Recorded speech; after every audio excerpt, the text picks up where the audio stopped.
Coach Heidi, congratulations for this victory.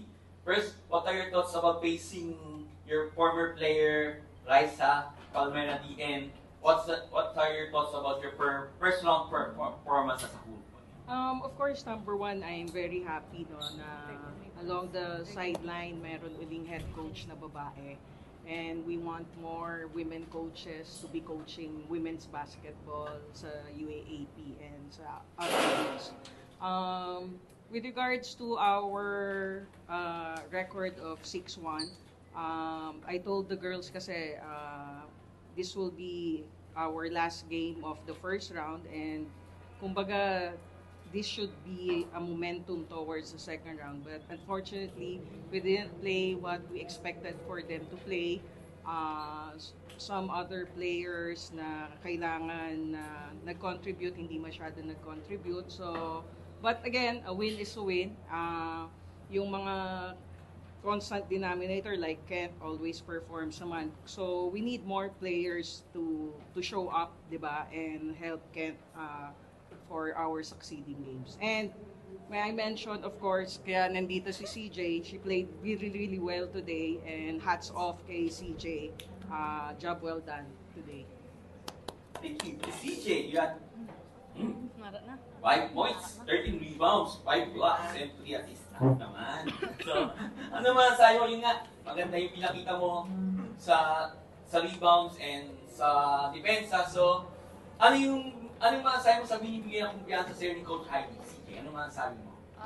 Ano po, ginagawa ko lang yung best ko sa loob. Just yung mga sinabi ng coach, ginagawa ko lang. Merong mga lapses pero bumabawi naman po. To Kent, yeah, 22 points, 11 rebounds, 2 steals, 2 blocks, and 1 assist. So, yun nga, ito natapos na yung first round. Ano yung mga kailangan yung gawin as a team para at least magkaroon kayo ng magandang second round at mapaganda yung chance nyo na yung matching nyo yung mga goals nyo this season? Yun nga yung palagi nang sinasabi ni Coach Heidi sa amin and mga coaches na kailangan namin mag-stay consistent talaga sa loob ng court. Mag-umpisa talaga kami sa depensa namin kasi yun yung strength namin. And siguro yung mga kailangan pa namin adjust, yung mga mali namin, lalo-lalo na sa lapses namin sa depensa.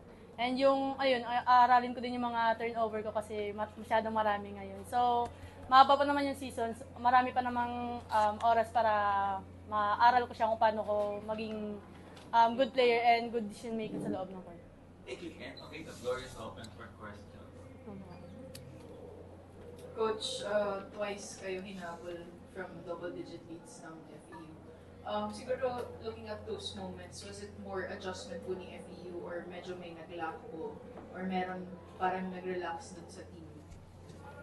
I think nung nakakahabol yung FEU, yung defense namin medyo nag-relax. There are some defensive lapses na hindi nag-uusap, na they had easy baskets, mga layup, putback. So, I think yun yung kailangan pag-usapan ng team when it comes to shutting down yung mga important execution ng kalaban namin na make sure they communicate very well para hindi magkakaroon ng miscommunication. And then, of course, it's a chess game. They adjusted, and then nung huli, we adjusted as well. So, eventually, we got the win.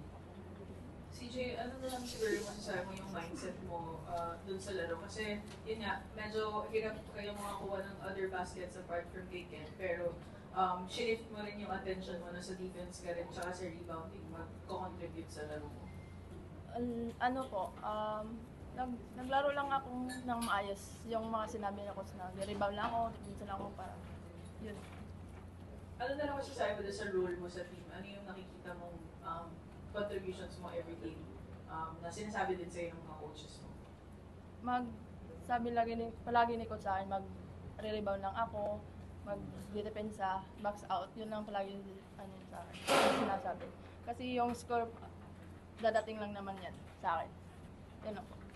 Ken, for you, very consistent ka rin naman game in, game out din for UST. Siguro, saan mo na lang hinahanap yung ganong klaseng consistency na talagang ikaw yung laging nag-lead, not just sa scoring, pwede rin dun sa leadership mo sa court? Kasi, yun nga, as a leader talaga, hindi pwede na sasabay ka sa flow ng laro ng kasama mo na bad game. So, kailangan mo mag-take charge talaga as a leader. Maging mature ka sa loob ng court na kailangan ikaw yung gagawa ng ganito, ikaw yung mag-set ng tone na balik tayo sa depensa, balik tayo sa sistema. Kasi, ano yung laro ng UST dapat lalaroin natin. And, kailangan natin sundin yung game plan talaga ng coaches kung ano yung dapat natin gawin sa loob ng court. For coach, siguro on paper, siguro sa roster count, mas maraming guards yung makakapag-fill ng void na naiwan ni Nikki compared sa number of bigs na makakapag-fill up ng void left by Tantoy. Ambos started the season strong.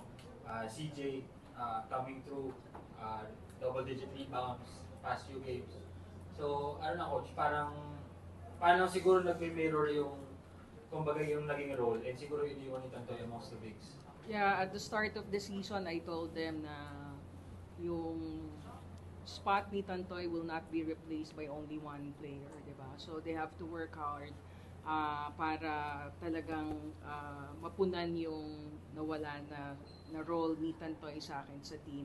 And hopefully by next games, yung injury ni Ambos, okay na, mag-heal na, she can play. And sana si Rosel din mag-step up yung mga bigs ko. So, at least yung silver lining today is si CJ. She played very well today and hopefully makontinue niya yun sa second round.